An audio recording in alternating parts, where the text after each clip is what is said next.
자, 안녕하세요. 플래시김입니다. 지난번에 저 상인 친구가 도적들 피해서 마을까지 본인 좀 호위해달라고 했었죠. 15골드 주면서요. 뭐 비용은 마음에 안 들긴 하는데 그래도 가야 하긴 하니까 겸사겸사 데려가 줍시다. 맵상에 보이시는 이 현상금 표시 같은 게 첫 번째 마을의 위치입니다. 저기까지 뛰어가면 되는데 가는 길에 다른 퀘스트들도 좀 받아볼까요? 먼저 들른 곳은 이 양목장인데요. 여기에도 난민이 있습니다. 이 녀석이 퀘스트를 의뢰하는데요. 내용인 즉슨 여기 이 양목장이 어느 한 노인의 건물인데 여기에 그냥 무단으로 놀러 앉고 싶으니까 그 노인을 설득하는 걸 도와달라고 하는 겁니다. 네? 이게 도대체 뭔 개똥 논리죠? 일단 퀘스트는 수락하고 마을부터 빨리 가봅시다. 가는 길에 깡패들 좀 두들겨 패주시고요. 뚝배기띠! 역시 경험치 모딩을 해서 그런지 레벨업이 빠르군요. 원래대로라면 이렇게 빠르게 레벨업은 못합니다. 어쨌든 레벨 3대 스킬을 또 찍을 수 있습니다. 다른 건 잘 모르겠는데 암살자는 이거 연막탄이 되게 좋습니다. 이따가 제가 보여드리죠. 뭐 어쨌든 마을에 도착했습니다. 아까 그 상인이 고맙다고 돈을 주는군요. 그래, 고맙다. 다신 보지 말자고. 역시 맵 특성상 시장에도 난민들이 많이 보이네요. 그 중에서도 이 난민은 몇 푼만 주면 제 갑옷을 정비해준다고 말을 하는데요. 그래서 갑옷 정비를 의뢰해줬더니 갑옷에 침 뱉고 천으로 몇 번 쓱쓱 닦더니 제 20골드를 훔쳐서 달아났다고 합니다. 네? 이 새끼가 감히 날 상대로 먹튀를 해? 조금 이따 보자. 넌 뒤졌다. 마을에 들른 여러분들은 필연적으로 선술집에 들르셔야 합니다. 여기서 이제 게시판 같은 곳에서 의뢰를 받을 수 있죠. 그래, 이게 용병 생활이지. 돈을 받고 의뢰를 수행하는 거. 딱 RPG 같은 느낌이 나죠. 또한 선술집에서는 동료들도 고용할 수 있는데요. 동료들을 모집할 때 그들의 병가와 우측 하단에 가지고 있는 특성을 보실 수 있습니다. 이 특성을 보고 원하는 특성이 있다면 고르시는 것도 괜찮겠네요. 그리고 대장간에서 깡패들한테 노획한 장비를 팔아주시면 됩니다. 돈 짭짤한 거 봐라. 그래, 이게 용병 생활이지. 이제 다음 퀘스트를... 야, 잠깐만. 저장 한번 할게요. 너 이 새끼 잘 걸렸다. 아까 돈 가지고 튄 그 녀석이죠? 일단 떠나기 누르면 흔적도 없이 사라지고. 불러오기 좀 합시다. 넌 이제 뒤졌다. 감히 내 돈을 먹고 튀어? 줄이 틀릴 준비해라.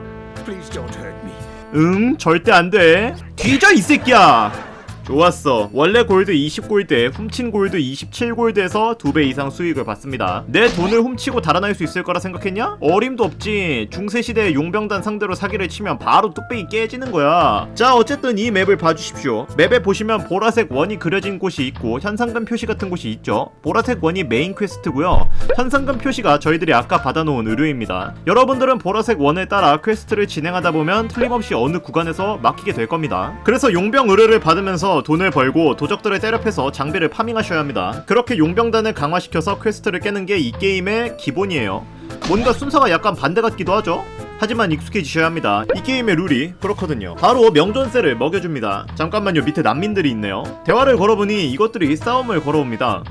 아니, 미쳤니? 마침 이 기회에 아까 찍어놓은 암살자의 기술 연막탄을 사용해보겠습니다. 저희 캐릭터들이 이렇게 근접해서 몸싸움을 벌이시는 게 보이시죠? 이걸 교전 상태라고 합니다. 연막탄은 이 경우 교전을 강제로 해제시키고 아군에게 기회 공격을 할 수 있게 해줍니다. 서포팅 기술이죠. 전투가 끝났더니 이 난민들은 우리가 족밥 같아 보여서 겁을 준 다음 돈을 뜯으려고 했다고 합니다. 하지만 200골드를 주면 무슨 화를 준다고 해서 돈 주고 풀어줬거든요? 그런데 살펴보니까 개쓰레기 활이었습니다. 심지어 가격도 44골드예요. 아우, 이 난민 새끼들 바로 능지처참해버렸어야 하는 건데. 두고 보자, 이 거렁뱅이 슈새끼들. 다음번엔 절대로 당하지 않는다. 부대가 너무 지쳤으니 모닥불에 앉아서 캠핑을 해주시고요. 깡패들을 잡아서 계속 파밍을 해줍니다. 그리고 쌓여있는 지식 포인트는 지금은 딱히 쓸 일이 없으니 캠핑장 장비들을 도면해금하도록 하겠습니다. 어차피 나중에 이것저것 하다보면 남아 돌아요. 의뢰를 완료해서 돈을 벌어 들이시고요. 아까 도면 해금한 캠핑 장비를 여기에 설치해줍니다. 이제 작업장을 만들었으니 다양한 캠핑 장비 그리고 수리도구를 생산할 수 있을 겁니다. 이런 식으로 순조롭게 용병단을 확장시키는 거죠. 하시다 보면 이런 과정이 하나하나 다 재밌을 겁니다. 그러니 여러분들도 갓겜 워테이즈 하십시오.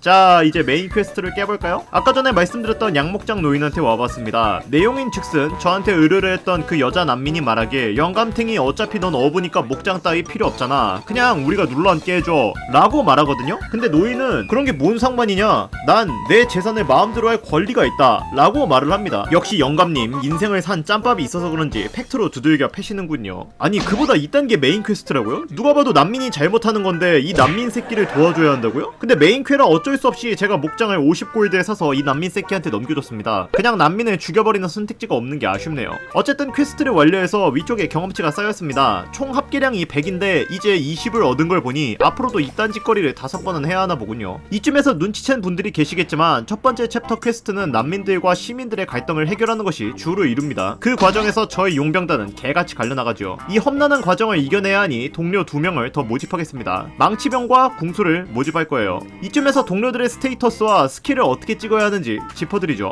먼저 저의 졸렬 궁수입니다. 스킬은 반동 사격을 찍어 놓았습니다. 솔직히 활 스킬은 이게 가장 무난하고 좋습니다. 사거리 좋고 데미지 세고 맞은 적은 감속이 걸려서 전륜발이가 돼요. 또한 치명이 터지면 출혈이 터지는 강화 화살이라서 적들 입장에선 울분이 터지죠. 그 다음은 메인 탱커 검사 조마 보호자를 설정해 놓았고요. 레벨 3 스킬은 굴절을 적용해 놓았습니다. 그리고 레벨 5 때는 역습을 이용해 반격 공격을 하게끔 설정해 놓았어요. 나중에 반격 방패를 얻으면 한 대 맞으면 2대 때리는 괴랄한 놈으로 변신하게 될 겁니다. 그 다음은 한손 둔기 탱커 마카오. 이 친구는 약화의 일격 그리고 기회주의와 굴절을 채택해서 다수의 적들에게 버틸 수 있게끔 만들고 있습니다. 다음은 암살자 존나 빅업. 레벨 3 스킬은 격분을 찍었고요. 레벨 5는 본능적인 던지기를 했습니다. 암살자 계열 친구들은 저 단검 던지기 기술이 좋더라고요. 후반에 가면 갈수록. 하게르트는 연막탄 찍었고요. 궁수 2인 졸렬 2호 또한 반동사격 찍었습니다. 솔직히 연발 사격은 제 스타일이 아니고 비스트 마스터는 곰 얻기 전까진 쓸 일이 없어서요. 그 다음 양손 망치,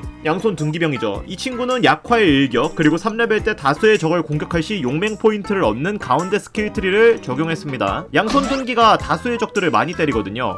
그리고 얘는 누구세요?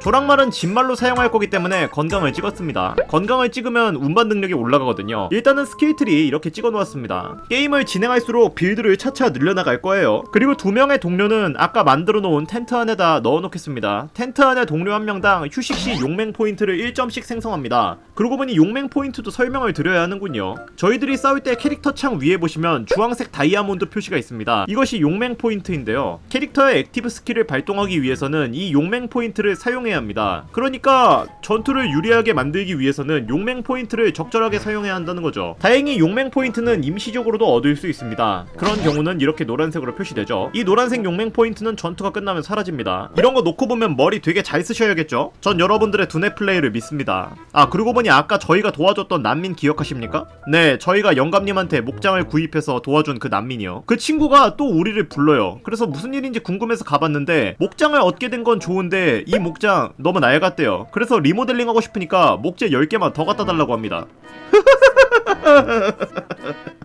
진짜 죽여버리고 싶네요. 하지만 어쩔 수 없이 목재 10개 갖다 줬습니다. 퀘스트를 위해. 저의 호구스러움에 깊은 감명을 받았는지 헤이븐이라고 하는 지역에서 난민들의 대표가 저를 초청했습니다. 뭐 임마 이것들아. 왜 또 뭐가 문제인데. 찾아가 보니까 자기들이 데리고 다니는 나무꾼들이 있는데 며칠째 소식이 없대요. 그래서 정찰을 가보고 싶은데 자기들 혼자서는 위험하니까 저희를 호위병으로 고용하고 싶다고 합니다. 오, 역시 난민 대표들은 다르다 이건가? 그래, 이게 용병이지. 너희들에게 호위병력을 제공해 주겠어. 하지만 그 전에 니들 보물상자 좀 따자. 이 위쪽에 락픽 상자가 있네. 어디 뭐가 있나 볼까? 아우 스발, 누가 난민들 아니랄까봐 근거에 이딴 것들 넣어놨네. 아무튼 나무꾼 캠프로 가봤습니다. 가보니까 뭔 이상한 애들이 진을 치고 있네요. 상황 요약을 해드리자면 이곳에 출소자라는 부대가 있는데 얘네들이 무슨 겨울숲의 정령을 믿나봐요. 나무를 베면 그 정령들이 화가 나서 재앙을 초래한다 어쩐대나 하면서 난민들을 괴롭히고 있었던 거죠. 하지만 출소자 얘네들이 토지 권한을 가지고 있을 거란 말이죠. 의견이 팽팽하게 갈리는 상황이고 저희는 난민 혹은 출소자 둘 중 한 가지의 진영에서 지원군으로 싸울 수 있습니다. 뭐 솔직히 나한테 그런 건 상관이 없고. 출소자 너희들 보병이랑 팔랑크스라고 하는데 야, 니들 장비 좋아 보인다? 그거 벗어놓고 가. 물론 실체로 죽어서 말이지. What the fuck? 오호, 레어 자킷이라. 고맙다. 너의 장비들은 우리가 잘 써가마. 저의 의적질에 깊은 감명을 받은 친구가 고맙다고 퀘스트 포인트를 주는군요. 그래, 이거지. 이게 용병 생활이지. 자, 다음은 어떤 친구의 장비를 털어볼까?